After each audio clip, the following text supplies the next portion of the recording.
Mm,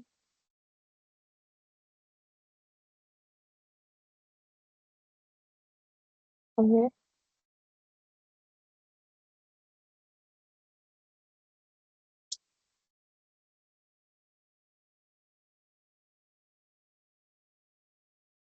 Ya, listo. Listo, chicos. Entonces vamos a dar inicio a lo que son los casos clínicos. La primera preguntita es, ¿el reflujo gastroesofágico crónico puede producir A, candidiasis, B, hernia hiatal, C, infección por Helicobacter pylori, D, divertículos o E, esófago de Barrett? A ver, ¿cuál sería la respuesta acá? Muy bien, excelente. Esófago de Barrett. A ver, entre las complicaciones hemos dicho que además de esófago de Barrett, que es una metaplasia escamosa, ustedes les pueden poner esófago de Barrett o metaplasia intestinal, perdón. Ya, por favor, en eso estén atentos, porque puede ser cualquiera de las dos opciones.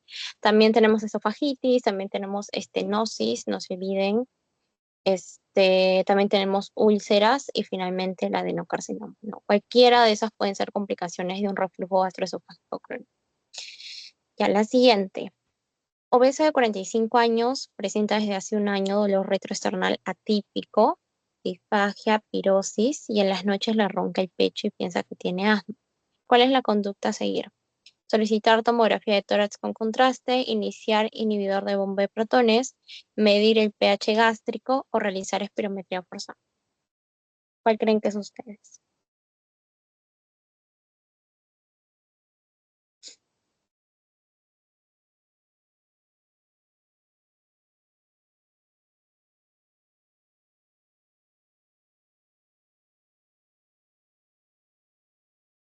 Ahora, me imagino que deben estar entre la B o la C, porque yo también al inicio me quedé pensando un poquito. Pero a ver, recordemos que una indicación para hacer endoscopía era tener síntomas de alarma, ¿no? Y disfagia es un síntoma de que ya está habiendo esofagitis. Igual, u odinofagia, o que hay estenosis. Entonces, yo a las primeras podría decir, sí, necesita endoscopía, pero como no están las opciones, ¿cuál sería la segunda posibilidad? Iniciar un tratamiento empírico o medirle el pH, y miren ahí, dice gástrico, ¿ah? ¿Cuál sería? ¿B o C?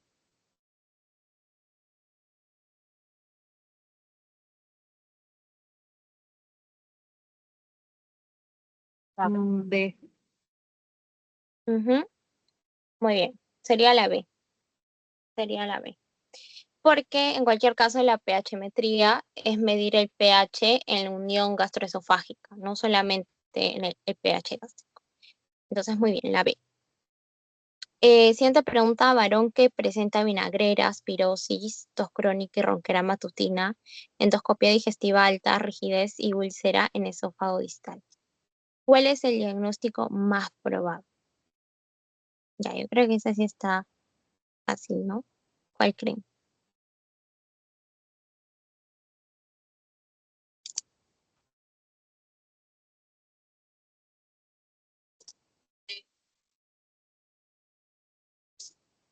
A ver, la D. Ujú, muy bien. Todas estas tres primeras son del ENAM y esta última es lo que es de salud. A ver, permítanme un poquito. Ya. Se denomina esófago de Barrett a esófago contenido en la hernia hiatal, hernia por deslizamiento, metaplasia columnar por irritación crónica de reflujo, hernia hiatal paraesofágica o reflujo gastroesofágico sin irritación esofágica. ¿Cuál de estos corresponde a una definición de esófago de Barrett?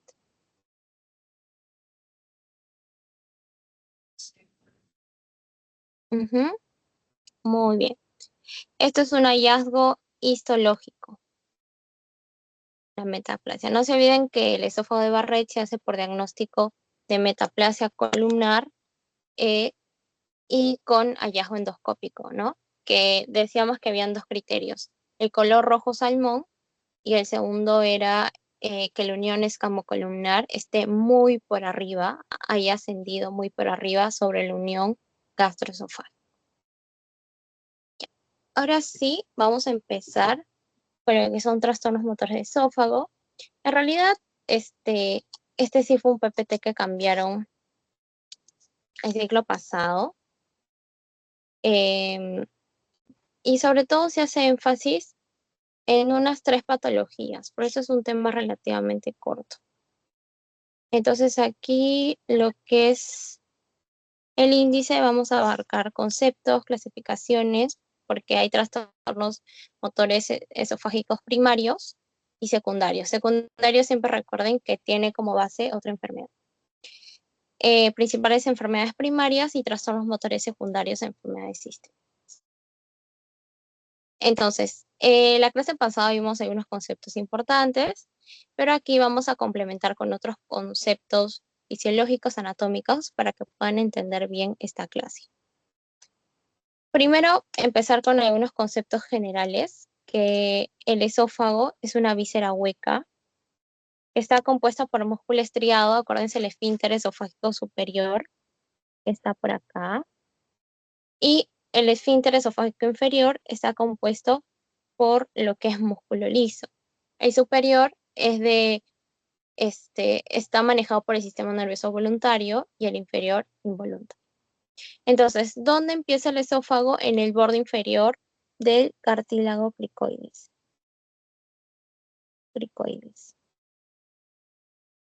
¿Y dónde termina?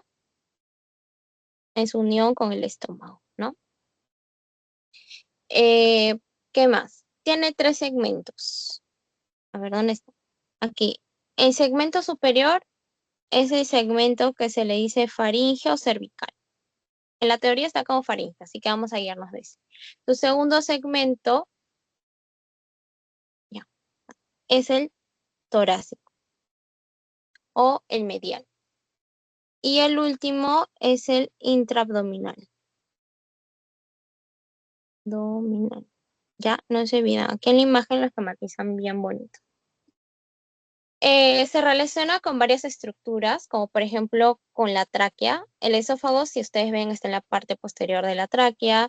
Por eso, algunas patologías, por ejemplo, el reflujo gastroesofágico, la fístula traqueoesofágica, son patologías en las cuales el contenido esofágico, que es lo que comemos, puede pasar a la tráquea y eso puede causar una neumonía por aspiración.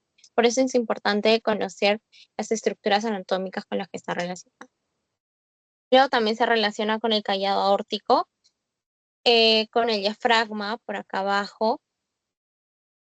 Recuerden que ahí puede haber la hernia hiatal, que es un factor de riesgo para ERGE. Y de ahí, bueno, con el estómago, ¿no? Que se relaciona. ¿Qué más? Acá, importante recordarles que está la línea Z. La línea Z es la unión escamocolumnar. El epitelio escamoso, acuérdense que es parte del epitelio normal del esófago. Y el epitelio columnar es parte del epitelio normal del estómago, ¿no? Entonces, se supone que aquí está la unión escamocolumnar y aquí está la unión gastroesofágica, que están súper juntitas, súper juntitas. Hay una diferencia de 1 centímetro, 1.5. Pero cuando esta acá asciende, ese es un signo endoscópico de esófago de Barrett. Esófago de Barrett. Y esto lo encontramos en lo que es en una endoscopía, ¿no? Luego de esto, importante acá dentro de las capas, conocer un poquito de la histología, es que el esófago no tiene serosa. Tiene mucosa, tiene submucosa, capa muscular, adventicia, pero no tiene serosa, que a veces lo han preguntado en los pasitos, y que es de fácil perforación y como lo vimos es de cicatrización lenta, ¿no? Por eso en un adulto mayor es todavía más difícil su cicatrización por el factor de que su irrigación sanguínea es mucho menor, porque en los pacientes adultos mayores hay una aterosclerosis natural. Bueno, luego de esto tenemos la anatomía neuromuscular del esófago. Esto también preste mucha atención, por favor, porque em, esto sí es importantísimo para poder entender todo lo que son trastornos motores. Bueno, yo tengo mi mucosa donde está mi epitelio, la lámina propia, la muscularis mucosae. Recuerden, el epitelio es epitelio plano, estratificado, no queratinizado. No se olviden de eso. Luego, yo tengo la submucosa. Ahora, en la submucosa se encuentra el plexo de Meissner. Aquí está. Primer plexo, importante. Luego tengo el plexo mientérico o plexo de Auerbach que se encuentra en la muscular. Lo voy a resaltar con otro. O sea, más interior está el de Meissner, porque es mucosa, submucosa, muscular, ¿no? Entonces, en la submucosa está acá el plexo de Meissner, mientras que en la muscular, la siguiente capa después de la submucosa, está el plexo mientérico de Auerbach. ¿Ok? ¿Por qué me importa esto? Porque estos plexos son importantes ya que estimulan el peristaltismo. Voy a poner. Estimulan el peristaltismo. Entonces nosotros dijimos que el peristaltismo es parte del clearance esofágico, ¿no? Que reduce el tiempo de contacto entre el ácido y contra la mucosa del esófago. Entonces, para que se reduzca ese tiempo es importante que todo lo que yo como se movilice rápido. El peristaltismo es un factor protector, acuérdense. También promueve secreciones para la digestión, permite la relajación de los esfínteres para que estos pasen, porque recuerden que los esfínteres en determinados momentos se contraen y en determinados momentos se relajan, ¿ok? Pero sobre todo, esta es la función más importante de los plexos. Estimular un correcto peristaltismo del esófago hacia el estómago. No se olviden, Meissner, submucosa, Auerbach, capa muscular. Ya. Entonces, aquí también lo mencionamos a muy grandes rasgos la semana pasada, pero es importante saber, recordar el mecanismo de la deglución, ¿no? La deglución, o sea, en pocas palabras, pasar los alimentos, es- se inicia con la presencia de un bolo alimenticio. Yo ingiero y mis glándulas salivales empiezan a segregar saliva y ustedes saben que la saliva alcaliniza los alimentos porque tiene de componentes el bicarbonato. Entonces se forma el bolo alimenticio y antes de entrar al esófago pasa por la faringe, por acá. Luego, para pasar a lo que es el esófago, se tiene que aperturar el esfínter esofágico superior. Miren, acá dice el esfínter esofágico superior cuando se abre, cuando hay un reflejo de deglución. O sea, cuando yo tengo comida en la boca, ¿no? Y quiero pasarla. Y se abre. Se abre y una vez que pasa el bolo alimenticio, automáticamente se cierra. ¿Por qué se cierra mi esfínter esofágico superior? Para evitar que refluya el contenido esofágico hacia la faringe. ¿Ok? Para que, lo vuelvo a repetir, el esfínter esofágico superior se cierra para evitar que refluya el contenido esofágico hacia la faringe y evitar el aire de la inspiración. Esos dos. Entonces, mi bolo alimenticio, ¿cómo se va transportando? Gracias al peristaltismo que está dado por los plexos, no se olviden. Entonces, una vez que llega ya a la parte inferior, me encuentro con otro esfínter que es el esfínter esofágico inferior. Este se mantiene cerrado hasta que llegue la comida, ¿no? Una vez que llega la comida, el bolo alimenticio se abre ¿para qué? Para que el bolo alimenticio pase hacia el estómago. Aquí está el estómago. Aquí está el estómago. Ahí se abre. La onda peristáltica estimula la apertura del esfínter esofágico inferior para que pase hacia el estómago. Y luego, ¿para qué se cierra este esfínter? Para evitar que haya reflujo gastroesofágico, ¿no? Entonces, por eso cuando hablamos de un esfínter que no se cierra bien y que es hipotónico, esto es un factor de riesgo para que el alimento gástrico refluya hacia el esófago. ¿Ok? Esto es un poco de lo que es deglución. Eh, Cuando yo digo que mi esfínter está en reposo o está encerrado, significa que no hay actividad motora. Y su presión normal, acuérdense que es de 10 a 20 milímetros de mercurio. ¿Dónde mido yo la presión del esfínter esofágico inferior? En la manometría. Este concepto es importante porque es el gol estándar para diagnosticar trastornos esofágicos motores. Entonces, normalmente mi presión no debe exceder ni más de 20 ni ser menos de 10. Cuando es menos de 10 se le dice esfínter hipotónico y cuando es mayor, hipertónico. ¿Ya? Y finalmente, en lo que son generalidades, pues acá tenemos la onda primaria, que es una onda progresiva que se inicia en la deglución. Esta onda primaria, a veces es suficiente para que todo el contenido que ha pasado de la faringe al esófago vaya hasta el estómago. Pero a veces se necesita una onda secundaria, que nace a nivel del esfínter cricofaríngeo, que también es una onda normal que también puede compensar y ayudar a que el alimento pase hasta el estómago. Pero si hay una onda patológica, que es la onda terciaria, que es una onda espontánea que se produce en forma simultánea en todos los niveles del esófago. Esta onda terciaria no es una onda que sea peristáltica. Es solamente como un impulso, una fuerza, pero no es peristáltica. Y por eso se dice que esta onda terciaria es patológica. Se encuentra en ancianos y en condiciones patológicas que ya vamos a ver más adelante. Entonces, si te dicen la onda terciaria es una onda que contribuye al peristaltismo esofágico, falso, es una onda patológica. Ya.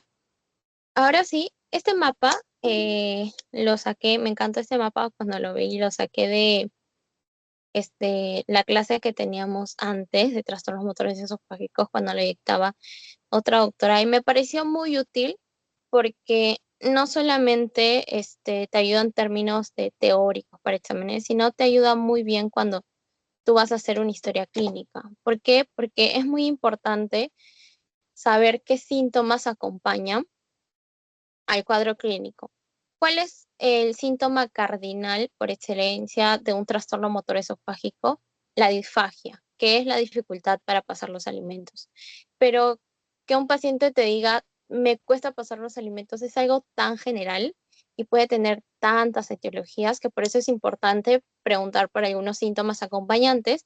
Y miren, solamente haciendo una buena historia clínica, tú ya puedes tener un diagnóstico presuntivo y saber si se trata de un tumor, saber si se trata de una estenosis, saber si se trata de una miastenia, etcétera, etcétera.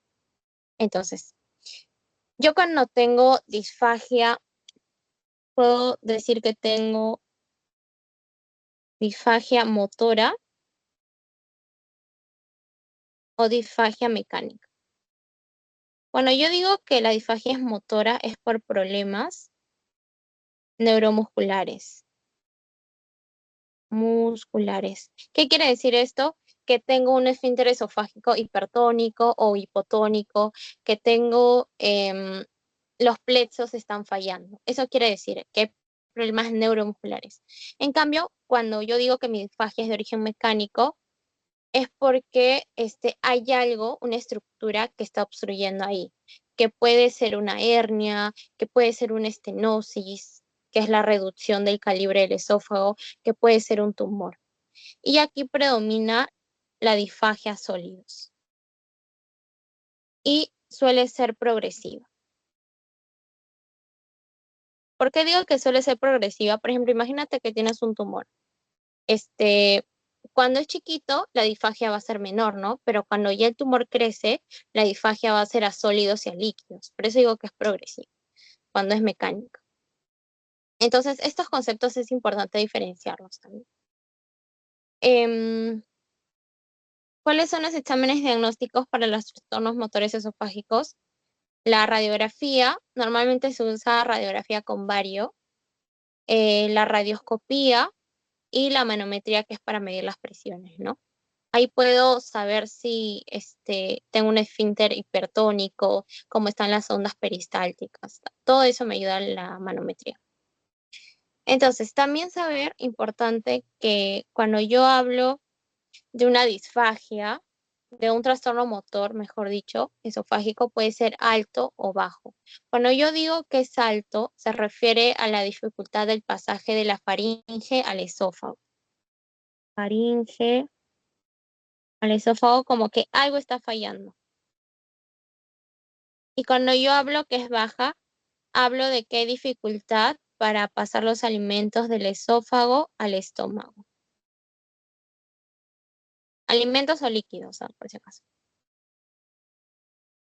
¿Ok? Entonces, en alta puede haber problemas neuromusculares, puede haber problemas mecánicos y, por ejemplo, tenemos a un ACV, ¿no? Un accidente cerebrovascular, que aquí el daño sería más nervioso. En la miastenia gravis, que hay problemas en la placa neuromuscular, también otras enfermedades neuromusculares, la poliomielitis, la difteria, el botulismo. Esos son algunos ejemplos que causan dificultad en pasar los alimentos de la faringe hacia el esófago. Ahora, esto también es importante, no lo mencionan, pero yo sinceramente sí quiero dárselos como dato para que en sus prácticas les puedan sacar más provecho. Hay síntomas que te pueden orientar a pensar que es una disfagia alta, que es un problema, un trastorno motor alto. Por ejemplo, la tos,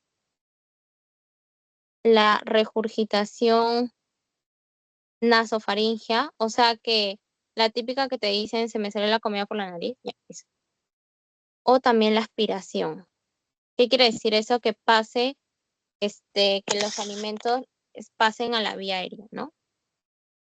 A la vía aérea, que es bastante peligroso, sobre todo en adultos mayores, porque les puede causar una neumonía de aspiración. Ya eso es un datito que les digo. También en la baja, que es la dificultad del paso de alimentos del esófago al estómago, tenemos disfagia sólidos o a sólidos y líquidos. ¿Ok?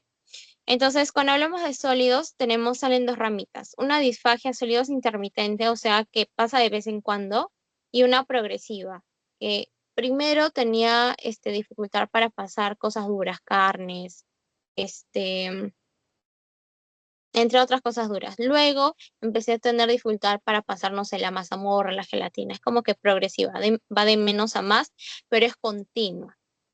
¿Ok? Entonces, cuando yo hablo de un intermitente, eh, puedo referirme a la presencia de anillos esofágicos. ¿Se acuerdan eso que era una complicación del ERG? Ya, por ejemplo, ahí puede suceder, o la presencia de membranas esofágicas, que esa es la enfermedad de, sí, Plummer-Vinson. Seguro la han escuchado. Que la vamos a nombrar más adelante. La presencia de membranas esofágicas. Ya, por ejemplo, esto es una causa mecánica, porque está bien una estructura y que está obstruyendo. El problema no es tanto neuromuscular. Por otro lado, tenemos la disfagia sólidos, que es progresiva, y esto es muy importante. Fíjense acá que salen dos ramitas. Historia de ERGE sin síndrome consuntivo. ¿Qué quiere decir síndrome consuntivo? Baja de peso, hiporexia, es decir, no hay mucha hambre. Eso quiere decir síndrome consuntivo. Y hay historia de ERGE sin síndrome consuntivo. Yo pienso que puede ser una hernia hiatal gigante, que sería también una disfagia mecánica o una estenosis péptica esofágica, que también sería una causa mecánica, ¿no? Porque acuérdense que la estenosis esofágica es una complicación del ERGE. Entonces yo le digo, señor, usted aparte de la disfagia, ¿siente como que algo le refluye o le arde el pecho? Sí, sí siento. Y entonces esto ahí tiene ERGE. Yo lo asocio más a complicaciones de ERGE, ¿no? Como la estenosis esofágica, o a causas subyacentes del ERGE, como la hernia hiatal, que es un factor anatómico importante. ¿Ok? En cambio, si el señor no tiene historia de ERGE y tiene síndrome consuntivo, yo más me inclino por pensar en una neoplasia, ¿no? Puede ser un cáncer de esófago, y aquí puede ser un cáncer escamoso, que es lo que vamos a ver hoy también, o un adenocarcinoma. Que sí estaría relacionado con ERGE, estaría relacionado con ERGE. Sí. El adenocarcinoma, acuérdense que es la mayor complicación de un ERGE mal controlado. Y bueno, también podría pensar en algún cáncer de la unión gastroesofágica. Entonces, siempre importante preguntar por los síntomas acompañantes. Luego, un paciente que tiene disfagia sólidos y líquidos, cuando es intermitente, yo pienso que es un trastorno motor esofágico, como por ejemplo acalasia, que es lo que vamos a ver en un ratito. O pienso, cuando es progresivo y tiene historia de pirosis, puedo pensar en una esclerodermia, que también es un trastorno esofágico, pero secundario. Esclerodermia ya es una enfermedad sistémica y uno de sus órganos que afecta es el esófago. Y lo deja el esófago como un tubo, ¿sí? Todo esclerosado. ¿Ya? En cambio, si el paciente tiene disfagia progresiva sólidos y líquidos sin pirosis, yo pienso también que podría ser acalasia. ¿Ok? Entonces, ese es un mapita que ustedes lo pueden tener ahí, como por ejemplo para sus prácticas clínicas, ¿no? Que les podría ayudar bastante. Y bueno, esto es un poquito más rápido, lo de la clasificación. Les mencioné que habían trastornos primarios y secundarios. Los primarios no están asociados a enfermedad, son anomalías en el control del peristaltismo del cuerpo esofágico y o disfunción del esfínter esofágico inferior. ¿Ok? Peristaltismo y esfínter esofágico inferior. Esos son como que los dos componentes importantes.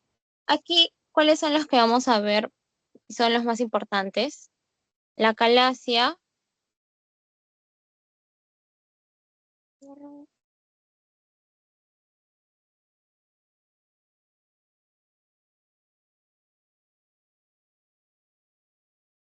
Ya, y ahora sí. Como les decía acá, en lo que son trastornos motores esofágicos, tenemos la acalasia, el ED, que es el espasmo esofágico distal, y el esófago hipercontráctil, pero los dos primeros son los que vamos a ver.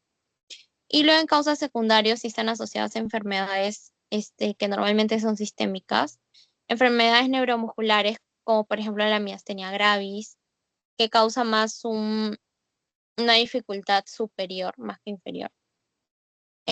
Otras sistémicas como la esclerodermia, que la vamos a ver. Metabólicas como por ejemplo la diabetes, porque acuérdense que la diabetes causa neuropatías y esa neuropatía puede afectar a la parte neuromuscular del esófago. También infecciosa como el Chagas y tumoral, bueno, que sería una causa de disfagia mecánica, ¿no? Cáncer de esófago, cáncer de la unión gastroesofágica. Ya. Primero lo que es acalasia. Bueno, mencionarles que la acalasia puede ser primaria o secundaria, pero acá decimos más que todo nos referimos a una acalasia primaria, ¿no? Un trastorno motor primario. Es un trastorno que dificulta el paso de la comida del esófago al estómago, es decir, causa una disfagia inferior, ¿no? De la parte baja. Entonces, esto es importantísimo. Esto casi siempre viene. Saber la fisiopatología de la acalasia. Hay dos problemas. Acuérdense, esfínter esofágico inferior y el peristaltismo. Ahí hay dos problemas. Hay una insuficiencia en la relajación del esfínter esofágico inferior. ¿Se acuerdan que en el ERGE el esfínter esofágico inferior era hipotónico, que no se contraía lo suficiente? Ya bueno, aquí es lo contrario en la acalasia. El esfínter esofágico inferior está demasiado contraído, más bien no se relaja. Entonces, como no se relaja, el alimento se acumula en el esófago y no pasa al estómago. Ahora, ¿por qué no se relaja? Por estos dos factores. Las neuronas inhibidoras que producen óxido nítrico, que es un relajante, un vasodilatador, están disminuidas. Neuronas inhibidoras disminuidas. En cambio, las neuronas excitatorias están aumentadas. Excitatorias aumentadas. ¿Y qué producen las neuronas excitatorias? Acetilcolina. ¿Y qué hace la acetilcolina? Induce la contracción muscular del esfínter esofágico inferior. En este caso, que es liso, ¿no? Músculo liso. Entonces, esa es la explicación. predominan las neuronas excitatorias que producen acetilcolina sobre las inhibitorias que producen óxido nítrico. Esa es la primera causa de lo que es la calasia. Luego tenemos también las contracciones no peristálticas en los 2/3 del esófago. O sea, el esófago se contrae, pero no produce peristaltismo, no produce el correcto pasaje del bolo alimenticio. ¿Y esto por qué es? Por degeneración del plexo de Auerbach.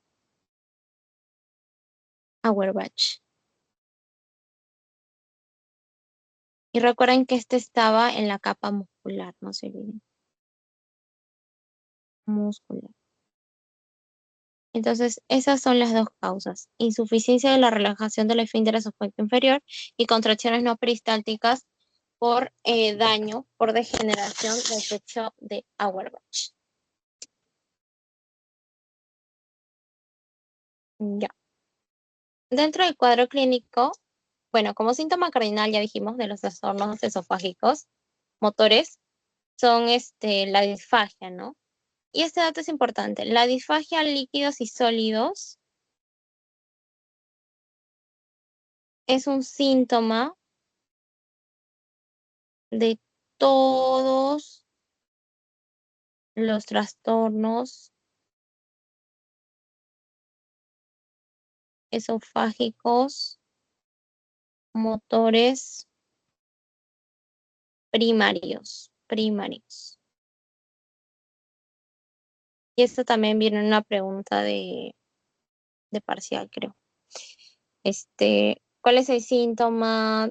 No, la disfagia líquidos y sólidos es síntoma cardinal de todos los trastornos primarios esofágicos, sí, verdadero. ¿Ok? También, ¿qué otros síntomas pueden haber? Odinofagia, dolor al pasar o regurgitación. Síntomas extraesofágicos, bronconeumonía, porque puede haber una aspiración, es decir, el paso del contenido esofágico a la tráquea. Y también puede haber pérdida de peso. Ahora, en lo que es el diagnóstico, esa también es otra típica pregunta de examen. Lo que se usa como imagen es la radiología, una radiografía con bario. ¿Ok? Entonces, esto me permite visualizar esta zona donde el esfínter esofágico inferior está hipercontráctil, está muy contraído, más de lo normal. Y esto se le conoce como esófago en pico de ave. Pico de ave. O también se le conoce como esófago en punta de lápiz. Así la verdad que depende del doctor. A algunos les gusta decirle el pico de ave, pico de loro, no sé, inventan nombres, pues. Y otros esófago en punta de lápiz. ¿Ya? Pero ese es el signo radiológico. Le pueden preguntar cualquiera de esos. Le ponen una historia a esa clínica y le dicen a la radiografía con bario se encuentra imagen en pico de ave. ¿A qué enfermedad corresponde? Ya bueno, tú ya sabes, ¿no? Acalasia. Y la manometría que dijimos que nos ayuda a medir las presiones. A nivel del esfínter esofágico superior hay una relajación completa normal. El esfínter esofágico superior no se afecta, eso también te pueden preguntar. En cambio, a nivel del cuerpo, la presión está en reposo. Las contracciones sin devolución, es decir, que las contracciones son, o sea, no son peristálticas. El peristaltismo está fallando. Eso quiere decir. Y en el esfínter esofágico inferior, la presión es alta en reposo. ¿Se acuerdan que debía ser de 10 a 20? Bueno, en este caso, la presión es más de 20 milímetros de mercurio. Y lo vamos a poner. Es todo lo contrario al ERG, ¿no? Donde el esfínter esofágico inferior es hipotónico. Ah, ya, esto, no lo mencionan, pero creo que me parece importante porque influye bastante en el tratamiento, ¿no? Pero les voy a decir las cosas generales. Hay una clasificación de Chicago que es de acuerdo a los hallazgos en manometría y en la radiografía con bario. Se le dice acalasia tipo 1, acalasia tipo 2 y acalasia tipo 3. Lo que quiero que sepan es que esta tiene la mejor respuesta al tratamiento y esta es la peor respuesta al tratamiento. Y la primera, varía. A veces responde bien, a veces no responde tan bien. ¿Ya? Ya en base a esto también se puede definir el tratamiento, ¿no? Hay tratamiento médico, tratamiento quirúrgico o como quieras llamarlo, invasivo o no invasivo, ¿ya? Evidentemente siempre en la medicina se busca em, que un tratamiento sea lo menos invasivo posible. Sin embargo, hay patologías, y este es el caso, en el que realmente un tratamiento invasivo te puede asegurar una mejor calidad de vida y es un tratamiento que dura más a largo plazo. Entonces, aquí se opta por un tratamiento invasivo en la mayoría de casos. Ya vamos a ver cuándo no. Por ejemplo, un paciente con acalasia, ya se le hizo su manometría, su radiografía con bario, se le tiene que ver si tiene bajo riesgo quirúrgico. Bueno, ahí se evalúan varios factores, las comorbilidades, la edad, etc. Entonces, si tiene bajo riesgo quirúrgico, se le busca hacer una esofagotomía.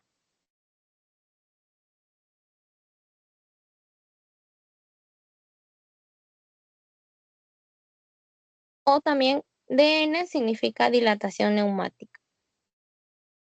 Neumática. Ya, pero a ustedes probablemente les digan o dilatación neumática o esa esofagotomía. Es esto que ven acá. Es básicamente colocar un balón neumático para este, reducir la contracción del esfínter esofágico. O sea, como para abrir el esfínter esofágico inferior, ¿no? Que está súper contráctil, ya. Como que con ese balón neumático lo abre, disminuyen la presión. ¿Ya? Hay otro que se llama también dilatación del cardias. Aquí se está dilatando el cardias. Del cardias. Con brujías de Savarin-Miller. Pero en realidad no les van a preguntar tanto la técnica, ¿no? Porque sinceramente eso no es tan importante. Pero sí que sepan que esa esofagotomía se refiere a una dilatación con un balón en la zona del cardias. ¿Para qué? Para abrir el esfínter esofágico inferior y reducir su presión, su contracción. ¿Ok? Esa generalmente es la primera opción, pero existe otra que es el esofagocardiomiostomía o la miotomía o el esofagomiotomía. Ya, cualquiera de los tres. Miotomía, esofagomiotomía, esofagocardiomiostomía. Cualquiera de los tres se refieren a lo mismo. Bueno, ¿qué quiere decir? Es un proceso quirúrgico, como lo ven acá, donde se tiene que cortar el músculo del esfínter esofágico inferior para reducir la presión, ¿ya? Miotomía, músculo, tomía, corta. Entonces tiene que cortar el músculo del esfínter esofágico inferior para reducir, pues, relajarlo, ya que no esté tan contraído. Y así permitir el pase del esófago al estómago. Ahora, de estos dos, la doctora siempre dice que el que es mejor a largo plazo, el más efectivo y con menores riesgos secundarios, efectos secundarios, es la miotomía.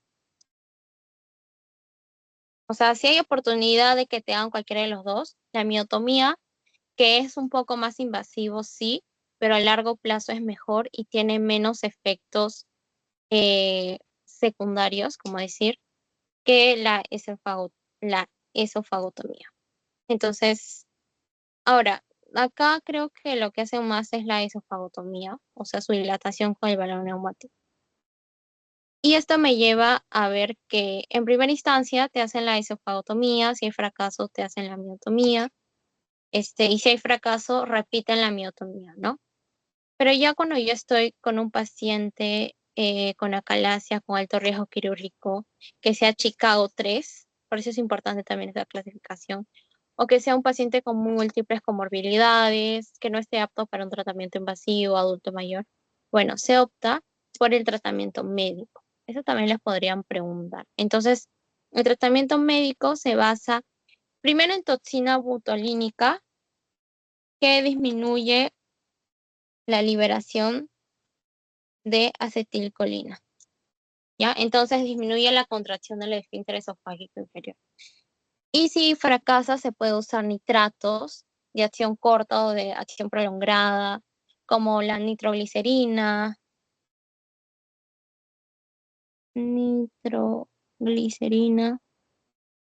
o los calcio antagonistas, ¿no? Como, a ver, uno que es, conoce, nifedipino, ahí está, nifedipino.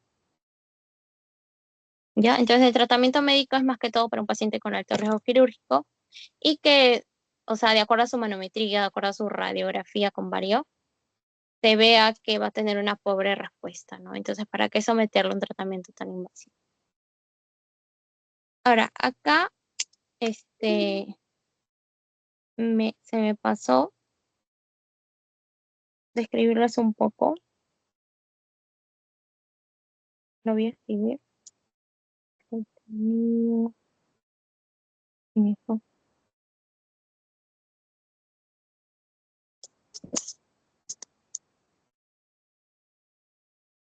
de-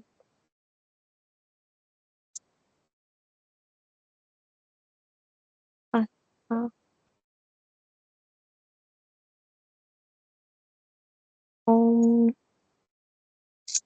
ujú.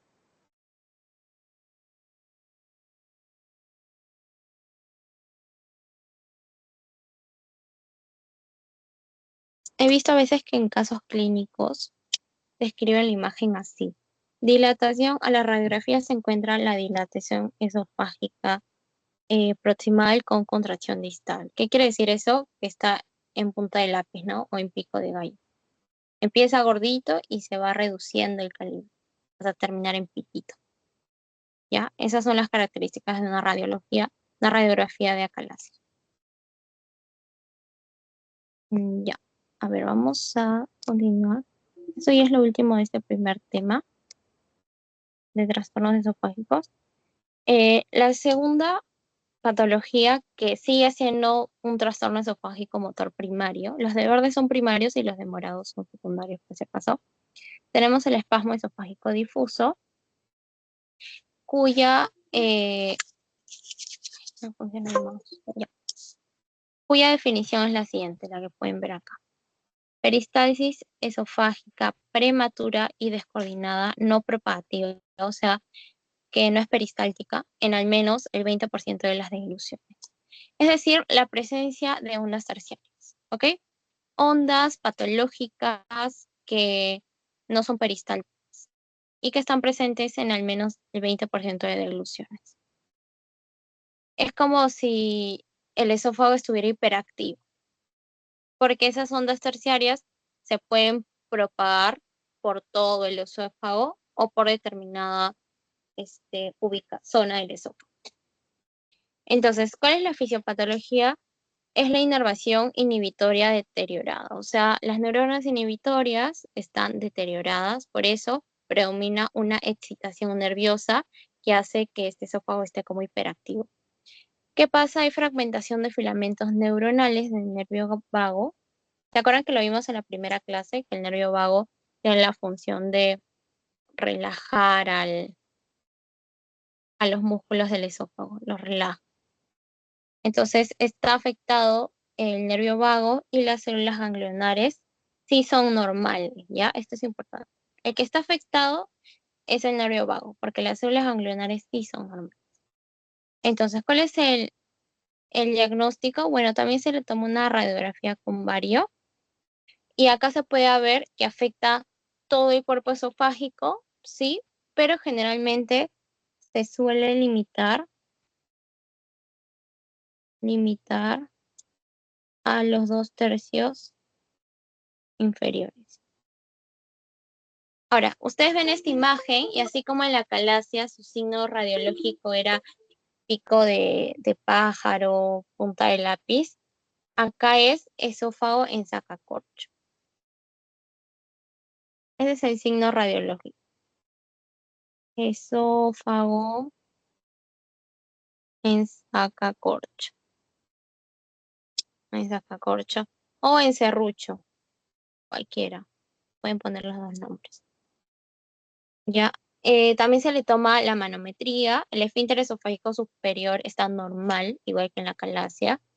En el cuerpo del esófago, la deglución provoca ondas que desencadenan dolor retroesternal. O sea, como está tan hiperactivo, eso clínicamente se puede traducir en dolor retroesternal. ¿Ok? El esfínter esofágico inferior tiene una contracción precoz y una presión de reposo alta, o sea, más de 20 milímetros de mercurio. Entonces pueden ver que en la manometría, al igual que la calasia, en el espasmo esofágico difuso, el esfínter esofágico superior está normal, pero el cuerpo y el esfínter esofágico inferior sí están afectados. Tanto el peristaltismo como la presión en reposo. Y bueno, el cuadro clínico, aquí le vamos a agregar dolor retroesternal,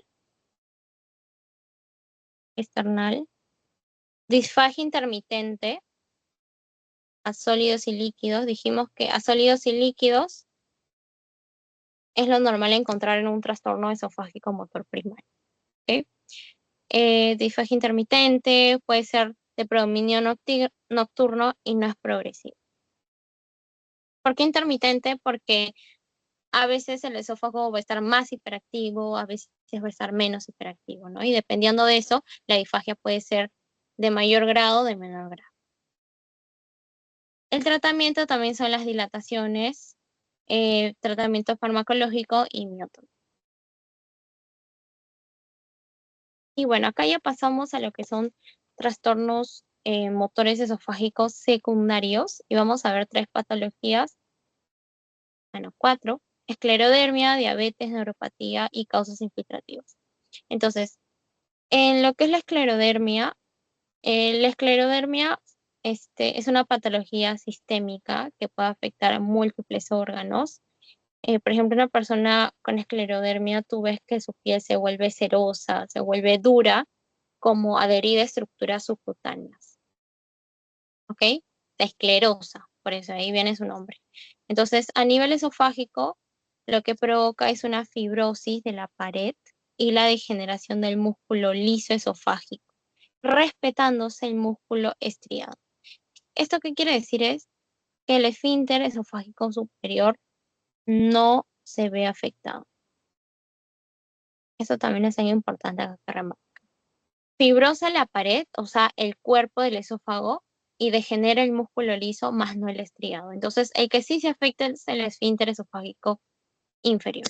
¿Qué más causa una hipomotilidad severa? Y bueno, tiene sentido, ¿no? Si mi pared está fibrosada, no va a haber un correcto peristaltismo. Y si no hay un correcto peristaltismo, hay una hipomotilidad del bolo alimenticio a lo largo del esófago. Por eso deja el esófago fibrosado como si fuera un tubo. Y hay una hipotonía del esfínter esofágico inferior. Ahora, acuérdense, cuando hay hipotonía del esfínter esofágico inferior, ¿qué significa eso? Que es un factor de riesgo para que el contenido gástrico refluya. ¿Por qué? Porque mi esfínter esofágico inferior no se está cerrando correctamente. Factor de riesgo para ERG. Entonces, en mi cuadro clínico, ¿puedo encontrar clínica de ERG? Claro que sí, porque si yo sé que en mi fisiopatología hay hipotonía del esfínter esofágico inferior, espero encontrar clínica de ERG. Pirosis, regurgitación, etc.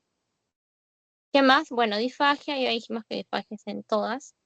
Alteraciones cutáneas, porque recuerden que la esclerodermia es una patología sistémica, donde dijimos que la piel se vuelve cerosa, se vuelve dura. Y fenómeno de Raynaud. El fenómeno de Raynaud es un signo clínico que está presente en varias enfermedades autoinmunes o componente autoinmune, como es la esclerodermia, en la cual, por ejemplo, las manos, yo las someto a climas muy fríos y hay una vasoconstricción tremenda en lo que son las puntitas, en la zona más periférica, y entonces las puntas de mis dedos se tornan de color azul. Ese es el famoso fenómeno de Raynaud, ¿ok? Que se ve en patologías de componente autoinmune. Como ven acá, ya hay clínica un poco más sistémica, ¿no? No solo se limita al esófago. Ya en el diagnóstico se hace con manometría, donde se observa que no hay progresión de ondas peristálticas. ¿Por qué? Porque el cuerpo del esófago está fibrosado, ¿no? Entonces, evidentemente no va a haber un correcto peristaltismo. Y también encuentro presión disminuida en reposo del esfínter esofágico inferior, menos de 10 milímetros de mercurio. Ahora acá en la radiografía se ve estenosis suprainfradiafragmática, se aprecia ausencia de ondas peristálticas y esófago en tubo rígido. Eso es su signo radiológico, esófago en tubo rígido. ¿Por qué? Porque está fibroso. Y bueno, luego tenemos a la enfermedad metabólica por excelencia, la diabetes, que causa una neuropatía vagal. Entonces dijimos que si falla el nervio vago es uno de los mecanismos inhibitorios, ¿no? Y esto puede provocar un esófago que produzca ondas terciarias. La neuropatía alcohólica disminuye el peristaltismo y también tenemos causas infiltrativas neoplásicas, no neoplásicas e infecciosas. La amiloidosis, donde se deposita proteína amiloide, que puede causar la fibrosis del esófago, la sarcoidosis, que también es otra causa infiltrativa, la enfermedad de Chagas. Seguro, no sé si se acuerdan por microbio, parásito, y ahora le van a ver en infecto, que la enfermedad de Chagas causa el megaesófago, el megacolon. Por eso se dice que la enfermedad de Chagas es una causa de acalasia secundaria, ¿ya? Porque la acalasia primaria es idiopática, en cambio, una acalasia secundaria puede ser provocada por Chagas. Tiene el mismo signo radiológico, el esófago en pico de lápiz. Por eso en un paciente con acalasia se le debe descartar Chagas también, ¿ya? Sobre todo si viene de zonas tropicales. Otra causa infiltrativa que sí es neoplásica es el cáncer de esófago, que vendría a ser una causa de disfagia mecánica y puede ser epidermoide o adenocarcinoma. Ya, no sé si alguien tiene alguna preguntita. Si no, me ponen su like de que han entendido todo, chicos. Y si no, pasamos ya a lo que es cáncer de esófago. ¿Sí? Ya, buenazo. Allá, María Claudia. María Claudia, creo que levantaste la mano. Ah, no, todo claro. Ah, ya. Genial, genial. Gracias. Ya, chicos. Recuerden que de acá lo que hay que saber signos radiológicos, sí o sí, porque les pueden poner un caso clínico, pero más largo. Y tú ves en signo radiológico, esto fue en sacacorchos, ya sabes, es espasmo esofágico difuso, ¿no? Y también saber los tratamientos. A veces preguntan los tratamientos. Eso también puede venir. Ya, este es un tema un poco más rápido, la verdad. Cáncer de esófago. Entonces vamos a ver lo que son conceptos, epidemia, fisiopato, diagnóstico, tratamiento y complicación, ¿ya? Siempre tienen que tener así bien ordenado todo lo que van a abarcar sobre un tema, porque, bueno, los informes es algo que nos piden bastante, pero ahora pues ustedes saben, desde que entramos a clínicas, incluso desde antes, ya resolvemos casos clínicos. Entonces, eh, este es un pequeño ejemplo a través de los PDFs que les doy para que vean más o menos cómo esquematizar eso y que en la parte de tratamiento, de diagnóstico, se pueden poner así flujogramas de guías más actualizadas. Eso es algo que le gusta mucho a los doctores, que saques información de guías actualizadas. Entonces, empezando por lo que son conceptos y epidemio, esta fue pregunta de Patito. Espero que ahora sí todas la respondan bien, por favor. Este, Primero mencionar que el esófago es el octavo tipo de cáncer más común en todo el mundo. No es uno de los más incidentes, pero sí ocupa un lugar algo significativo a nivel mundial. En relación a su incidencia en el sexo femenino y masculino, es más prevalente en los varones, una relación de 3:1. Dentro de los tumores del tracto gastrointestinal representa de 5 al 7%, y la edad media de aparición es entre 60 a 70 años. Como ven, no es una edad tan mayor. Ahora, esto.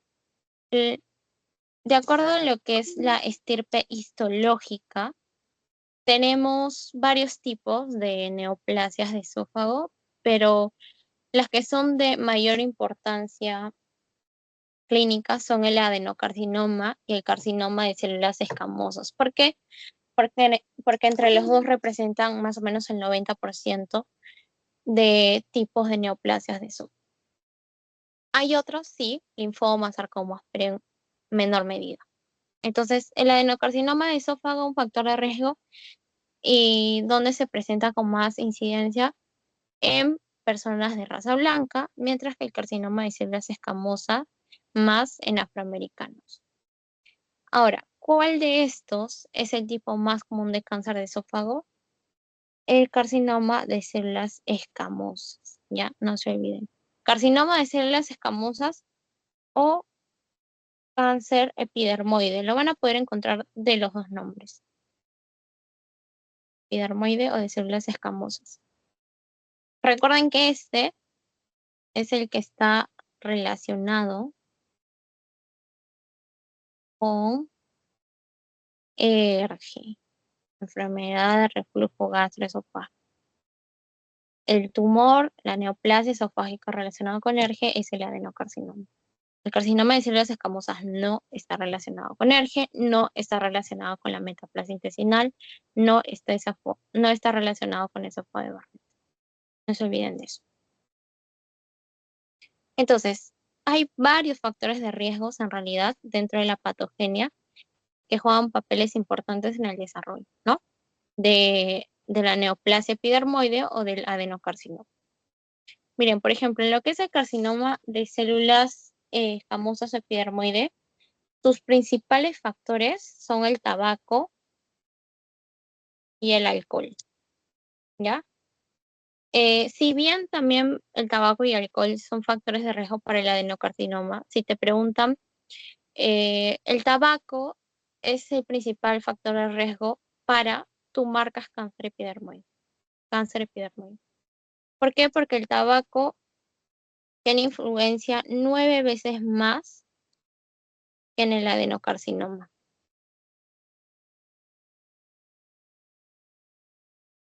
9 veces más que en el adenocarcinoma. ¿Ok? Otro factor de riesgo del carcinoma de células escamosas o epidermoide son los déficits nutritivos, o sea, una dieta baja en frutas y verduras y alta en nitrosaminas. ¿Qué son las nitrosaminas? ¿Dónde las encontramos? En los alimentos ahumados, en carne conservada, en el tocino. O sea, un paciente que tiene una dieta alta en esto y encima baja en alimentos con fibra, que son verduras, frutas, es un factor de riesgo para cáncer epidermoide.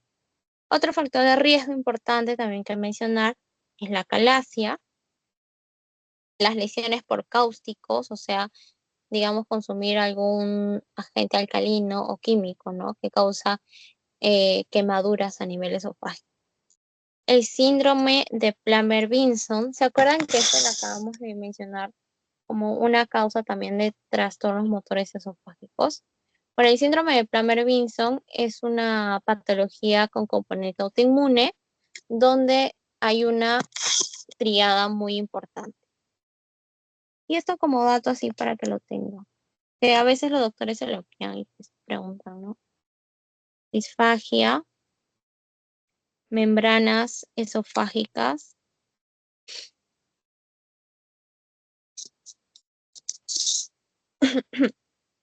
y anemia ferropénica. Y este síndrome de Plummer-Vinson es un factor de riesgo para carcinoma de células escamosas. Esto sí tienen que aprendérselo de memoria, los factores de riesgo. Eso sí, siempre viene aunque sea una pregunta. Otro, BPH, ¿ya? Otro, neoplasias de cabeza y cuello, haber recibido radioterapia, sobre todo en una paciente de cáncer de mama, por la ubicación más que todo, ¿no? Porque si la radioterapia, muy diferente que la radioterapia la hayas recibido, no sé, en la pierna, que aquí, en la zona de las mamas, ¿no? Que está mucho más cerca al esófago y puede haber causado algún daño ahí. Y bueno, en lo que es adenocarcinoma, sus principales factores de riesgo son ERG y esófago de Barrett. Eso ya, eso al toque, ¿no? Tú lo sabes. ERG y esófago de Barrett son factores de riesgo del adenocarcinoma, no del cáncer epidermoide, ¿ok? Del adenocarcinoma.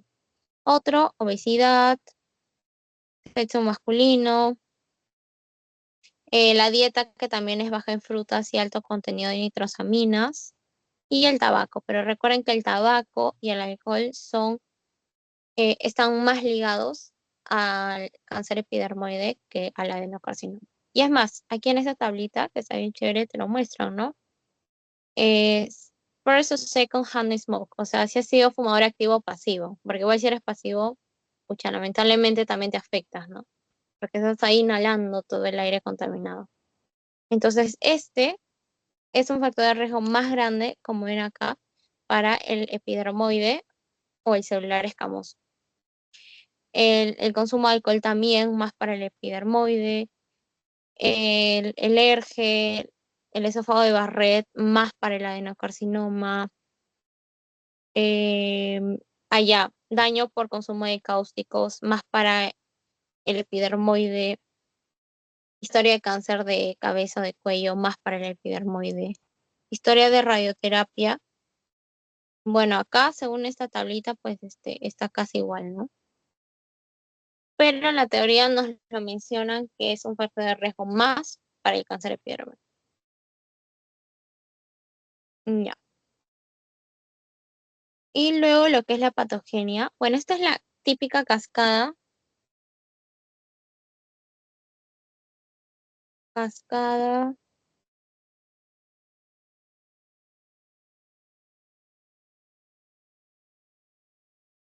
la cascada de cómo se desarrolla una neoplasia, ¿no? O sea, siempre para hablar de una neoplasia, hoy en día sabemos que el cáncer pues son patologías multifactoriales, ¿no? Y acabamos de ver factores de riesgo que la gran mayoría son de acuerdo al estilo de vida que llevas, ¿no? Algunas sí son determinados por patologías autoinmunes, pero la gran mayoría por el estilo de vida. También hay factores genéticos, medioambientales. Entonces, siempre para que empiece esta cascada de la formación de una neoplasia y alteraciones iniciales, ¿no? Eh, Determinados factores medioambientales, autoinmunes, etcétera, van a hacer que a nivel celular haya mutaciones en los oncogenes y en los genes supresores, ¿no? Y esto es algo que, si ustedes recuerdan, se aprende en patología. Cuando hay la presencia de una neoplasia, es que han habido mutaciones en los oncogenes que, en primer lugar, han sido protooncogenes, ¿no? Protooncogenes que mutan y se convierten en oncogenes. Y mutación de genes supresores. ¿Qué hacen los genes supresores? Pues ayudan a controlar la proliferación celular. Y si se mutan, pues ya no protegen como deben. ¿Qué hacen los protoncogenes? Estimulan todo lo que es el ciclo celular y cuando mutan se descontrolan, proliferan, hacen que las células proliferen en exceso. Entonces, ambos cuando mutan dejan de cumplir su función de la manera correcta. ¿Qué oncogenes se ven involucrados? El factor de crecimiento epidermoides, el gen HST1 y 2, el gen RAS, el CD4, que es uno de los genes más involucrados en el desarrollo de displasia.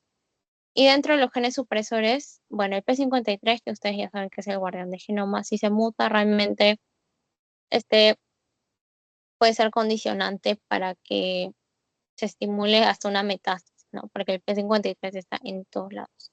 Y también el gen supresor por excelencia, el reticuloblastoma. ¿Ok? Esto difícilmente les puede venir, pero igual es importante para que siempre tengan la idea que en la fisiopatogenia un cáncer son factores multifactoriales. Entonces se da la alteración inicial y pueden empezar a haber cambios premalignos, ¿no? Como una metaplasia, por ejemplo, en el esófago de Barrett. Esto es una metaplasia intestinal, ¿no? Que es producto de que el tejido escamoso, estratificado, no queratinizado del esófago no puede aguantar ese reflujo, ¿no? Gastroesofágico que es muy nocivo. Entonces se va a readaptar y se va a transformar en un epitelio cilíndrico y eso vendría a llamarse metaplasia. Luego esto progresa a displasia, que recuerden que puede ser de alto o bajo grado, y luego se forma el cáncer in situ. ¿Qué determina que un cáncer sea in situ, o sea, localizado, o cáncer invasivo? La membrana basal. Una vez que atraviesa la membrana basal, estas células cancerígenas pueden diseminarse en el torrente sanguíneo e irse y causar metástasis, ¿no? A múltiples órganos. Esta es como que la cascada que todos conocemos, pero recuerden que cuando hablamos de un adenocarcinoma, cuyos factores de riesgo son el ERG, el esófago de Barrett, pues esto es toda la cascada, ¿no? Hay un reflujo gastroesofágico crónico que causa una esofagitis. Esta esofagitis va a progresar a la metaplasia intestinal, o también conocido como esófago de Barrett, a una displasia de alto o bajo grado, a un carcinoma in situ, y luego, bueno, el adenocarcinoma, ¿no? Que se puede diseminar a otras zonas. Esto acá también es importante saber lesiones preneoplásicas en el epidermoide. Lesiones preneoplásicas que pueden condicionar a un cáncer epidermoide son las lesiones cáusticas, el consumo de sustancias alcalinas, ácidas, por ejemplo, lejía, ¿no? Es un típico, los niñitos que sin saber que a los padres se les descuidan, toman eso y causan quemaduras que pueden predisponer a una neoplasia de eso. Luego la calasia, la tilosis, que es otra patología genética, el síndrome de Plummer-Vinson. Esas son lesiones preneoplásicas del carcinoma epidermoide. Y del adenocarcinoma, las lesiones preneoplásicas vendrían a ser el esófago de Barrett, o también llamado metaplasia intestinal. Aquí es intestinal, discúlpenme que me bugueé. Intestinal. Entonces, si te preguntan, ¿la metaplasia intestinal es factor de riesgo para el carcinoma epidermoide? Falso, porque la metaplasia intestinal es lo mismo que decir el esófago de Barrett, y el esófago de Barrett es factor de riesgo del adenocarcinoma. ¿Ya? No se olviden de eso. Los factores de riesgo sí me los tienen que tener bien aprendidos, por favor, tanto del epidermoide como del adenocarcinoma. Y bueno, otro agente infeccioso que tiene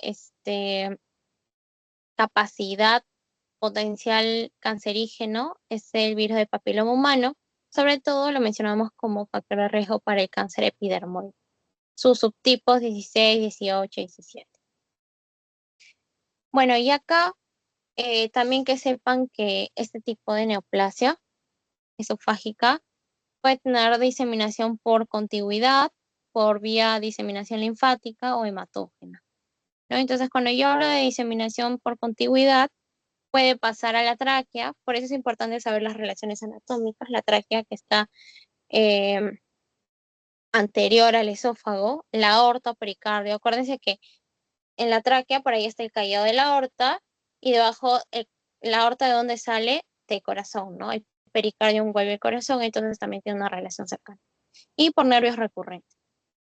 Luego la vía linfática me lleva a el cáncer se puede diseminar por los ganglios cervicales, mediastinales, abdominales. Por eso, importante, en el examen físico yo tengo que palparle los ganglios cervicales, abdominales, pero los mediastínicos no puedo, ¿no? Pero para saber eso le tomo una tomografía. Y luego diseminación hematógena, hígado, pulmón, sistema esquelético, sistema nervioso central. Por ejemplo, ¿cuál es un signo clínico que me podría hacer pensar en que tiene metástasis en hígado? La ictericia, ¿no? O a nivel laboratorial, transaminasas elevadas, por ejemplo. A nivel pulmonar, paciente disneico, con hemoptisis, ¿ya? Entonces, sistema esquelético, dolor en alguna zona, la columna, por ejemplo, ¿ya? Entonces, por eso yo siempre debo estar asociando constantemente mi semiología, mi clínica, todo eso. Ya, y lo que es diagnóstico, ya casi acabando, lo que es diagnóstico, bueno, ustedes ya saben, la clínica está en el diagnóstico porque la clínica donde yo la evalúo en un buen examen físico que se antecede por una buena anamnesis. Entonces yo debo saber que el cáncer de esófago, como muchas neoplasias, en etapas tempranas es asintomático. Puede haber uno que otro signo, pero realmente no es que, oh, dije, tengo cáncer, no, o sea, normalmente no es lo que alguien pensaría, ¿no? Por eso dejan pasar tiempo. Entonces, yo podría encontrar en un periodo inicial generalmente que el paciente es asintomático o puede haber cierto grado de disfagia o malestar retroesternal. ¿Qué tipo de disfagia me orientaría a un cáncer? Progresiva. Claro, porque algo está creciendo, ¿no? Y cada vez está obstruyendo más. Entonces, va progresando, inicia con sólidos y puede progresar incluso a disfagia de líquidos. Luego, en etapas avanzadas, que es esto, esta es la parte 1 y esta es la parte 2, tengo una clínica general como pérdida de peso involuntaria, el síndrome consuntivo, la dispepsia, que es esa sensación de disconfort en la parte superior del abdomen, signos de anemia. ¿Por qué? Porque esta neoplasia puede estar ulcerada, ¿no? Entonces pueden haber microhemorragias y eso a la larga, una pérdida crónica de sangre me puede provocar una anemia. En la enfermedad avanzada y signos un poco más específicos, disfagia progresiva de sólidos a líquidos, que ya lo mencionamos, dolor torácico o de espalda, o en la zona retroesternal, o dinofagia, dolor al pasar, esa sensación de regurgitación, eh, sobre todo si es un adenocarcinoma, ¿no? Que está asociado más a alergia. Adenopatía cervical, importante, ronquera, tos persistente, en lo que es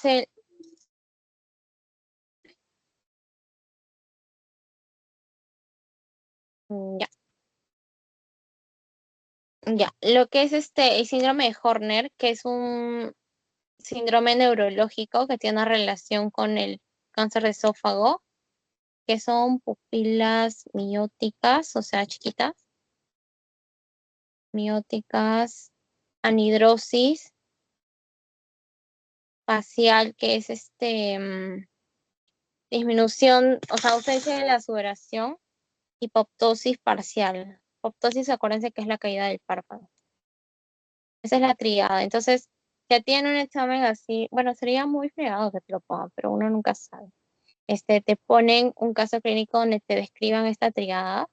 Síndrome de Horner, el síndrome de Horner es una consecuencia de la neoplasia de esófago, ¿no? Puede ser. Y signos de sangrado gastrointestinal superior. Bueno, aquí melena y hematemesis, ¿no? Hematemesis. Y en verdad, la hemorragia digestiva alta tiene tantas etiologías subyacentes. Esta es una de las miles que hay. Por eso siempre es importante pues, preguntar signos que acompañan, ¿no? Signos más específicos como dinofagia, regurgitación, adenopatías cervicales, disfagia, etc. Y bueno, el segundo punto del diagnóstico es la endoscopía. En realidad, lo mejor que puedes pedir es una endoscopía para biopsiar, ¿no? Pero bueno, a veces algunos doctores mandan a hacer un esofagograma con bario.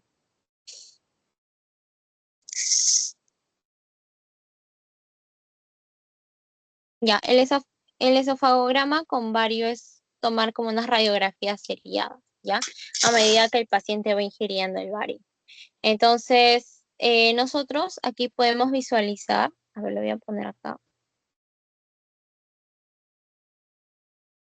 una estenosis. Ustedes pueden ver acá, ¿dónde está mi mouse? Aquí está. Una estenosis característica, sobre todo puede ser en el tercio medio, en el tercio inferior, con una dilatación proximal. Estenosis con dilatación proximal. Dilatación proximal. La dilatación proximal, por si acaso, se refiere a esta zona de acá, ¿no? O sea, esta, por ejemplo, acá se ve bien bonita. Dilatación proximal con una estenosis. Esto es el signo de corazón de manzana. Corazón de manzana. O, a ver, voy a poner las dos opciones.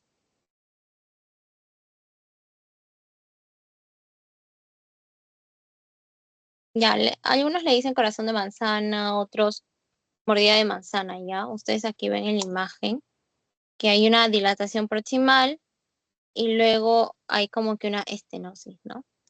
Y en esa zona es donde estaría el tumor de eso. Luego la endoscopía, que es lo que más se recomienda.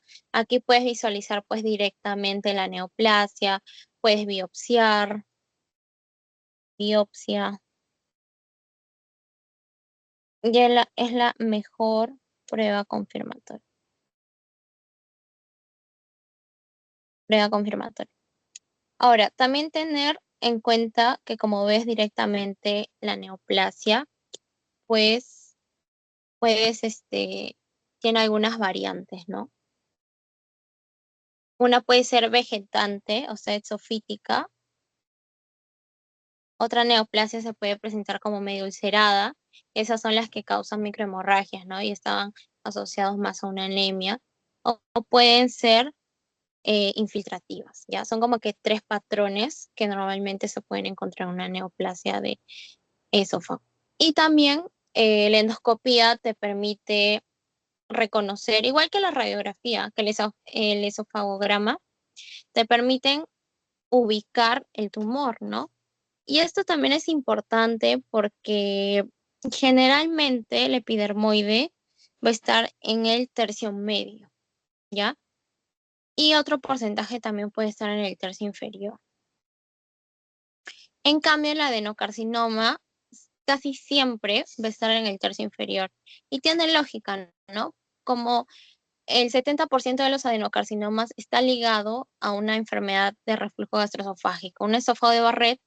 El esófago de Barrett sobre todo afecta a la zona gastroesofágica, que es el tercio distal del esófago. Entonces, lo más común, lo más lógico es que yo encuentre el adenocarcinoma en el tercio inferior o tercio distal del esófago. ¿Ok? Sin embargo, guiarnos de la ubicación no es tan buen predictor porque un epidermoide también podría estar en el tercio distal.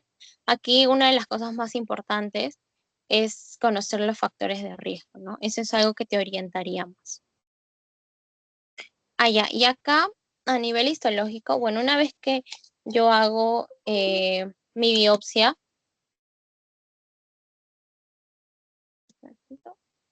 ya, puedo diferenciar algunos patrones. Este es el adenocarcinoma y este es el epidermoide. Bueno, todo lo que tenga prefijo adeno, adeno significa glándula. Entonces, en el adenocarcinoma son tumores formadores de glándulas, ¿no? La zona del adenocarcinoma es esta de acá, la azulita, y esta zona es la zona de metaplasia, que progresa a una displasia y luego a un adenocarcinoma. En cambio, si ustedes ven el patrón histológico del epidermoide, son cúmulos de células escamosas. Todos estos. De células escamosas hiperqueratinizadas. Miren, hay un montón de depósito de queratina en las células, por eso está así como eosinofílico, rosadito, ¿ya? Son cúmulos de células escamosas hiperqueratinizadas. Ese es el patrón histológico del epidermoide. Y bueno, ¿dónde lo había puesto? Espérenme. Allá, aquí está. Luego de esto, que son exámenes más diagnósticos, una vez pues que yo ya le saqué la biopsia, ya me salió pues que es una neoplasia, tengo que estadificar, ¿no? Porque yo no tengo la certeza de que el cáncer haya hecho metástasis o no. A veces hay signos que me pueden orientar. Por ejemplo, un paciente con ascitis, con transaminasas elevadas, con ictericia, yo puedo pensar en una metástasis hepática. Pero a veces esa metástasis es asintomática. Entonces yo tengo que estadiar sí o sí a mi paciente. Lo mínimo que puedo hacer es tomarle una tomografía de tórax y abdomen con contraste intravenoso. A veces se pide un PET-CT, pero la verdad que eso solo es en algunos lugares, ¿ya? Lo básico es la tomografía de tórax y abdomen y a veces es necesaria de cerebro. Y también se hace una ecoendoscopía. Ya las ecoendoscopías es como una mezcla de una ecografía más una endoscopía, ¿ya? Y la endoscopía, como dijimos, te ayuda a ver directamente el tumor, pero la ecografía ayuda a evaluar la profundidad del tumor en la pared del esófago. A ver, aquí lo voy a poner. Evalúa profundidad. ¿Qué significa que evalúe profundidad? Significa que evalúa si solo se limita a la mucosa o si ha llegado a la submucosa o si ha llegado a la capa muscular o si ha llegado hasta la adventicia o hasta este o si afecta a ganglios linfáticos o si ha llegado a estructuras vecinas. Eso significa que evalúe la profundidad y ganglios, si hay adenopatías, ¿ok? Entonces, evidentemente, para evaluar eso hay que tomar una biopsia con aspiración con aguja fina, que es el PAF, seguro lo han escuchado, ¿ok? Econdoscopía con PAF. Una, una econdoscopía que no solamente ayuda a visualizar el tumor directamente, sino que a evaluar su profundidad y si ha afectado ganglios. Y esto es imprescindible para poder hacer el estadiaje en el famoso TNM. Vayan familiarizándose con este concepto porque es algo que en onco le van a ver 24/7, el TNM, que es una de las clasificaciones que actualmente se sigue usando en todos los tumores, ¿ah? Y es un poco pesado ya, porque hay varias cosas, porque varía bastante entre los tipos de neoplasias de determinado órgano, pero que sepan que hay tres componentes. El tumor, o sea, qué tan profundo es el tumor, si ha llegado a invadir la mucosa, su mucosa, la adventicia, etcétera. Luego los ganglios, si los ganglios regionales están afectados, si los ganglios más lejanos también están afectados y si hay o no metástasis. Entonces, evalúa tumor, evalúa afectación de ganglios y evalúa si hay metástasis. Esos son los tres componentes.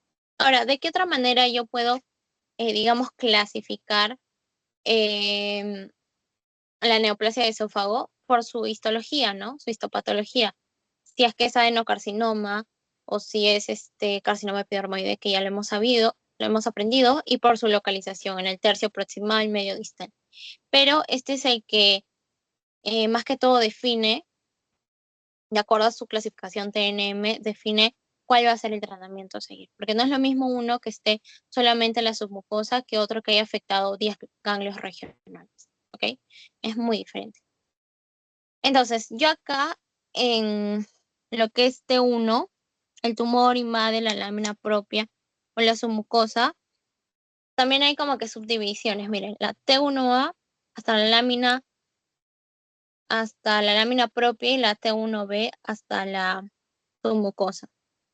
Luego tengo la T2 que invade la muscular propia, hasta acá.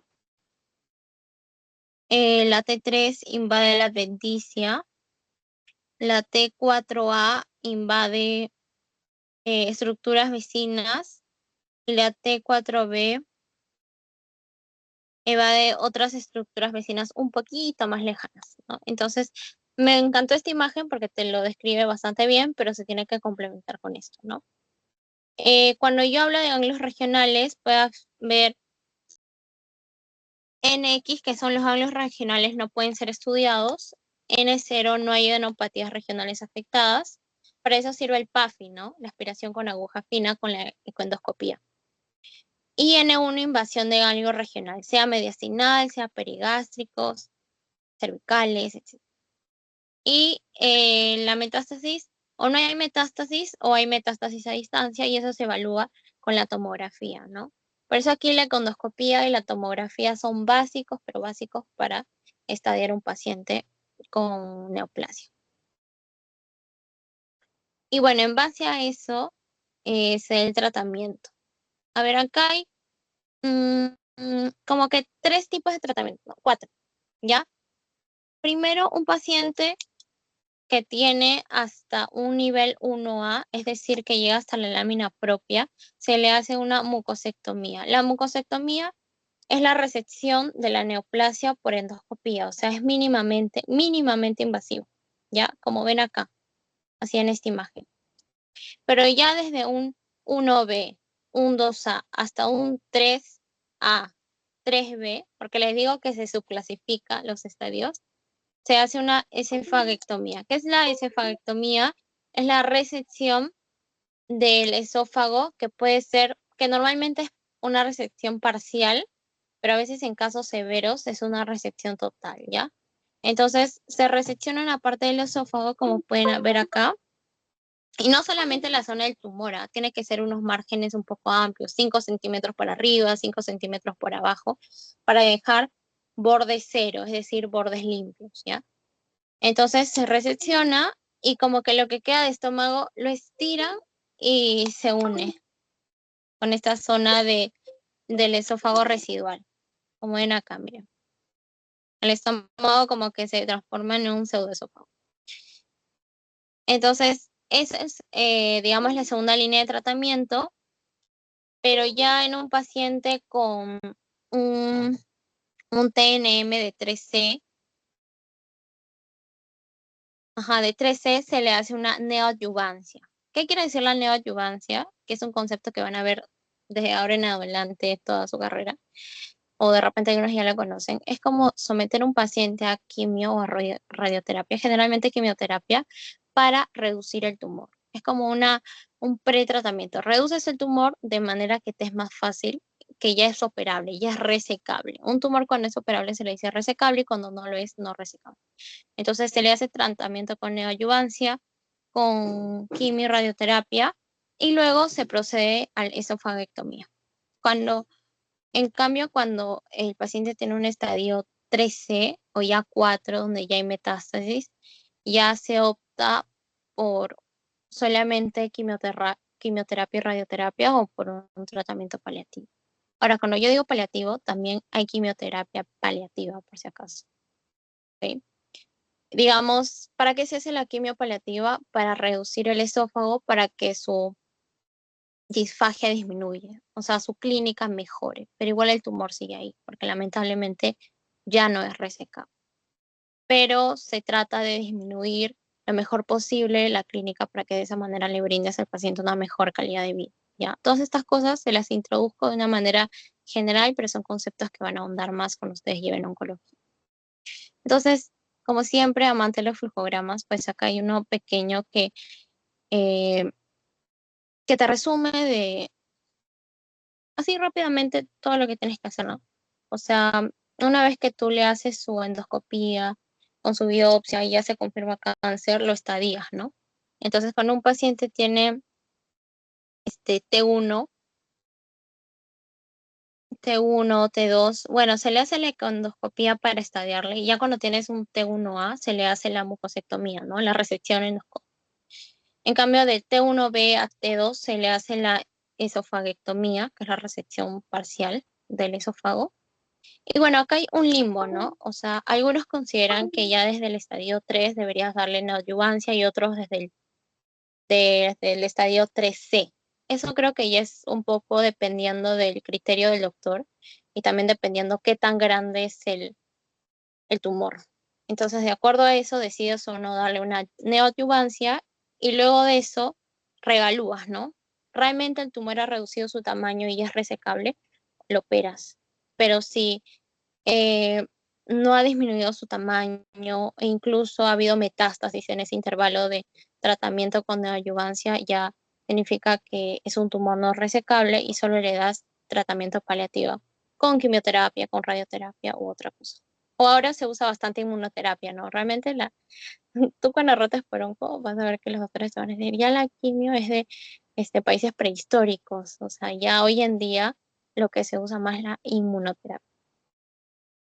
Entonces, esto, y bueno, si de frente tú encuentras metástasis, pues ya de frente le das un tratamiento paliativo, ¿no? Ya ahí sí los tumores son irresecables. Ahora, ¿qué complicaciones puedes tener? Con estenosis esofágica dijimos que las disfagias mecánicas son progresivas, ¿no? Entonces, la estenosis esofágica, una fístula traqueosofágica, es decir, que los alimentos, el bolo alimenticio y los líquidos pasen a tu tráquea. Y eso puede causar neumonía por aspiración, bueno, metástasis. Y en lo que son metástasis, aquí como que le especifico un poco más, el carcinoma epidermoide generalmente hace más metástasis a pulmones y tórax. Y el adenocarcinoma, más que todo al hígado, al peritoneo y a nivel óseo. Y bueno, aquí está la bibliografía utilizada. Un ratito voy a detener.